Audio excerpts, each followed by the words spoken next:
When I was rushed into surgery, nobody from my family came to the hospital. They all went to celebrate my cousin's birthday instead. But as I woke up in recovery, my phone lit up with a message from my cousin. "We need to talk. Urgently." Followed by 31 missed calls. I, 32M, woke up in the recovery room with tubes in my arm and a splitting headache that felt like someone had taken a sledgehammer to my skull. The fluorescent lights buzzed overhead, too bright, too clinical. A nurse was checking my vitals, her face a blur of professional concern. She asked if I needed anything for the pain, and I nodded, my throat too dry to speak properly. The surgery had been emergency. A ruptured appendix that had gone septic faster than anyone expected. I'd collapsed at work 3 days ago, and within hours I was being wheeled into an operating room with doctors telling me how lucky I was that I'd made it in time. Sepsis doesn't wait. It doesn't care about your plans, or your family, or the fact that your cousin was turning 30 and had planned some elaborate celebration for months. My phone sat on the side table, screen dark. I reached for it with shaking hands, my body still heavy with anesthesia. The moment I unlocked it, the screen exploded with notifications. 31 missed calls, all from my cousin. Then a text message from 2 hours ago, sent while I was still under the knife. "We need to talk. Urgently." I stared at those words, my foggy brain trying to process what could possibly be so urgent that she called me 31 times while I was in surgery. While I was fighting off an infection that could have killed me. While I was alone in a hospital room with no family in sight. The nurse finished her checks and left, telling me the doctor would be by soon. I was alone again, and that's when the anger started to creep in, replacing the confusion. I scrolled through my call log. Not a single call from my parents. Not one from my sister. Nothing from my aunt and uncle. The last message in the family group chat was from yesterday morning, my mother reminding everyone about the party tonight at 7. I had texted the group when I got to the hospital. Told them I was being admitted for emergency surgery. Asked if someone could come. The message had been read by everyone. 12 people had seen it. 0 had responded. My phone buzzed. Another call from my cousin. I let it ring out, watching her name flash on the screen until it went dark again. Then immediately another call. I declined it. She called again. On the 4th attempt, I answered, my voice rough and weak. She asked where I was, her tone frantic and breathless. I told her I was in the hospital, just out of surgery. There was a pause, a sharp intake of breath, and then she asked which hospital. I gave her the name, and she said she was coming right now, that she needed to see me, that something terrible had happened. I asked her what was so urgent that she'd called me 31 times while I was literally unconscious on an operating table. She started crying, her words tumbling out in a rush about how her birthday party had been ruined, how everything had fallen apart, how she needed family right now. I felt something cold settle in my chest. I asked her if she'd gotten my message yesterday about the surgery. She admitted she had, said everyone had seen it. But Mom had insisted they all go to the party anyway because it was already planned and I was an adult who could handle a simple surgery alone. She said Mom had promised they'd visit me after the party was over. The party that had apparently been ruined. The party that was more important than their son and brother being carved open to save his life. I told her not to come. She protested, said she needed to talk to me about what happened, that it was important. I asked her if it was more important than emergency surgery. She went quiet. Then I ended the call. The messages started immediately.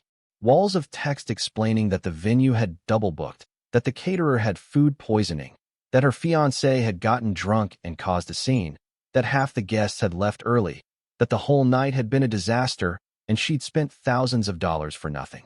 I didn't respond. I closed my eyes and tried to sleep, but my phone kept buzzing. More calls. More messages. Now my mother was texting, asking why I was upsetting my cousin on her birthday, saying I was being selfish and dramatic. Selfish. Dramatic. I had sepsis. The doctor came by an hour later and explained that I'd been closer to dying than I'd realized. The infection had spread faster than normal, and if I'd waited even a few more hours, my organs would have started shutting down. He said I was very lucky. He also asked, gently, if I had anyone who could stay with me for the next few days during recovery. I told him I'd figure something out. He looked concerned, but didn't push. That night, alone in my hospital room, I made a decision. I opened my phone and started blocking numbers. My cousin first, then my mother, my father, my sister, my aunt, my uncle, everyone who had seen my message and chosen a birthday party instead. My phone finally went quiet. The hospital kept me for 3 days. I arranged for a private nurse to check on me at home for the first week. I had friends from work who visited, people who weren't blood, but who showed up with flowers and magazines and genuine concern. One of them, a guy from my department, stayed overnight in the chair beside my bed on the second night when my fever spiked and the nurses were worried about complications. I posted nothing on social media. I told my friends not to mention anything to anyone. As far as my family knew, I had vanished. By day 5, the blocked numbers had tried to call over 200 times combined. I knew because I checked the blocked call log out of morbid curiosity. There were voicemails I didn't listen to, emails I deleted without reading. My mother somehow got my work email and sent a long message about family obligations and forgiveness that I forwarded directly to HR as harassment. I was released from the hospital on day 6 with strict instructions for wound care and a prescription for antibiotics. My friend helped me home, got me settled on the couch with everything I needed within reach, and made me promise to call if anything felt wrong. That evening, my doorbell rang. I wasn't expecting anyone. I checked the camera I'd installed months ago for package deliveries and saw my entire family crowded on my doorstep. My mother in front, my father behind her, my sister, my cousin, my aunt, and uncle. All of them looking angry and impatient. I didn't open the door. I watched through the camera as my mother knocked, then pounded, then shouted through the wood that I was being ridiculous and they'd driven all this way to check on me. My cousin was crying again, saying she just wanted to apologize. My father was telling me to stop being childish. Childish. I'd nearly died alone. I pulled out my phone and called the police non-emergency line. I explained that I had family members at my door who I had explicitly asked to leave me alone, that I had blocked their numbers, and that I felt unsafe. The dispatcher was understanding and said they'd send someone over. The squad car arrived 12 minutes later. I watched through the camera as my family's righteous anger turned to shock and then humiliation as the officers asked them to leave. My mother tried to explain that I was her son and she had a right to see me. The officer, a woman with no patience for that argument, explained that I was an adult and had made my wishes clear. They left, but not quietly. My mother shouted that I was dead to her, that I was ungrateful, that after everything they'd done for me, this was how I repaid them. Everything they'd done for me. They hadn't even sent a text message.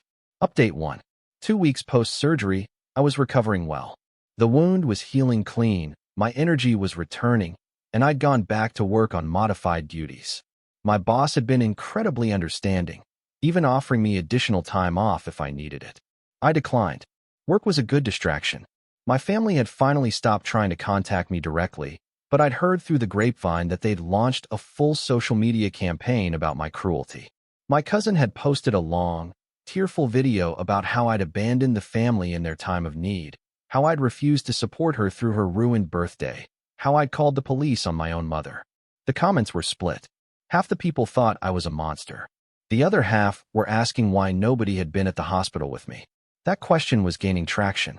Someone who knew someone who worked at the hospital had apparently confirmed that I'd been admitted for emergency surgery and had been alone the entire time. My mother tried to do damage control, claiming she'd been there, but I'd refused to see her. A nurse who'd been on duty that night commented publicly that no family members had visited or even called to check on me. The narrative started to shift. My cousin deleted her video. My mother's Facebook posts got quieter. I didn't engage with any of it. I'd said what I needed to say by saying nothing at all. Then my sister showed up at my office. She got past security by claiming she was dropping off lunch for me. My coworker brought her to my desk with an apologetic shrug. She stood there holding a paper bag, looking smaller than I remembered. She asked if we could talk. I told her we could talk right there, in the middle of the office, where my coworkers could hear every word. She flushed, but sat down across from me. She wanted me to know she was sorry, that she'd wanted to come to the hospital, but Mom had insisted they all go to the party first, that they'd visit after. That when the party fell apart, everyone had been too upset and drunk to drive to the hospital. That by the time anyone was sober enough, it was 3 in the morning and visiting hours were over. I asked her if she'd tried calling. She admitted she hadn't. I asked her if she'd texted. She said no. I asked her why she thought showing up at my workplace was appropriate after I'd blocked everyone's numbers and called the police.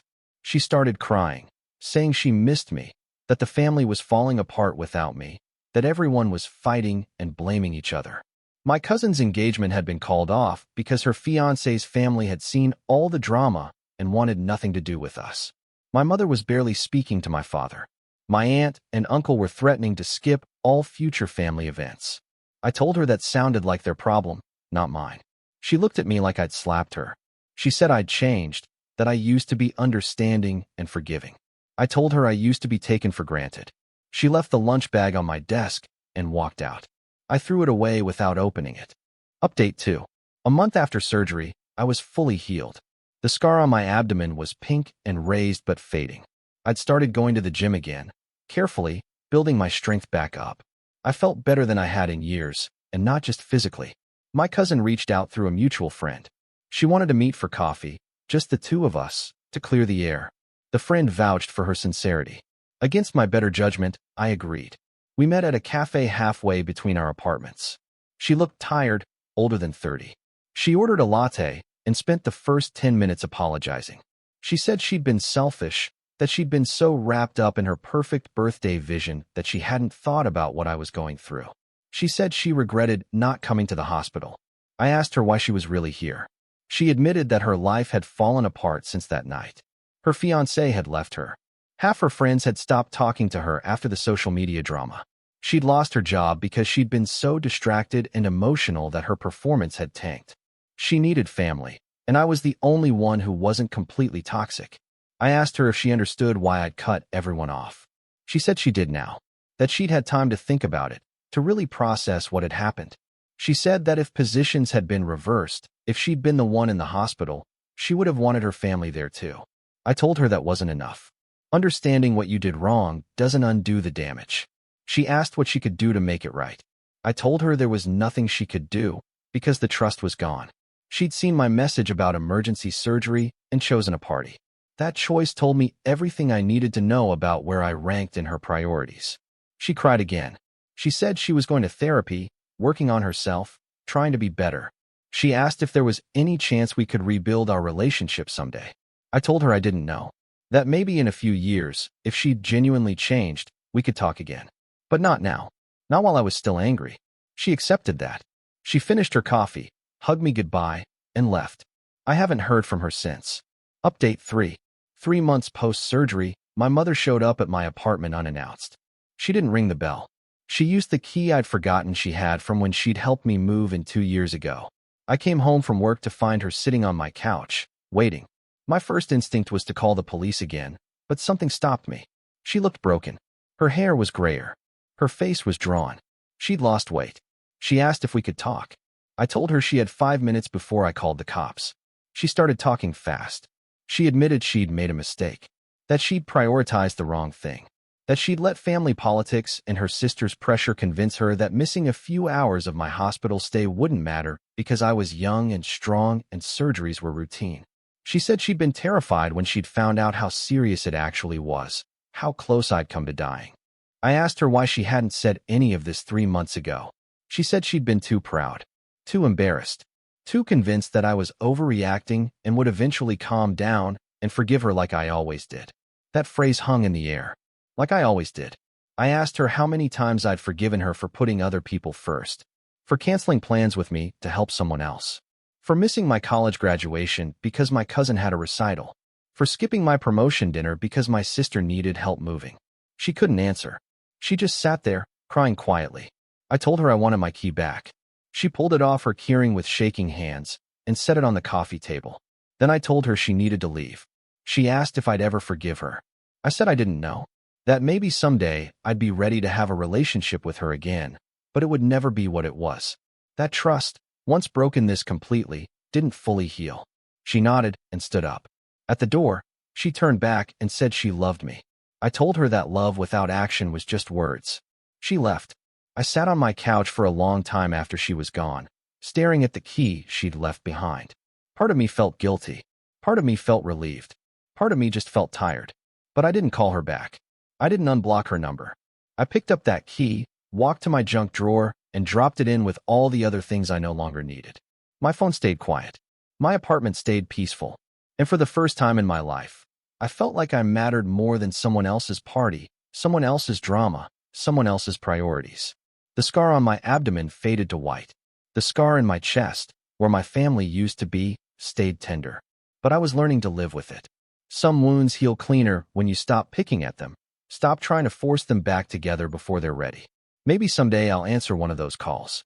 Maybe I'll sit down for another coffee with my cousin, or dinner with my sister, or even a strained conversation with my mother. But not today. Not while I'm still learning what it feels like to be someone's first choice instead of their afterthought. Not while I'm still discovering that the family you choose can be stronger than the family you're born into. I'm 32 years old, and I nearly died alone because I wasn't worth a 2-hour drive to the people who were supposed to love me most. That's not something you forget. That's not something you forgive just because time has passed, or because they finally realized what they lost. That's something you survive, and then you build a better life on the other side of it. If you'd like to see more stories like this, a gentle tap on the subscribe button would mean the world to us.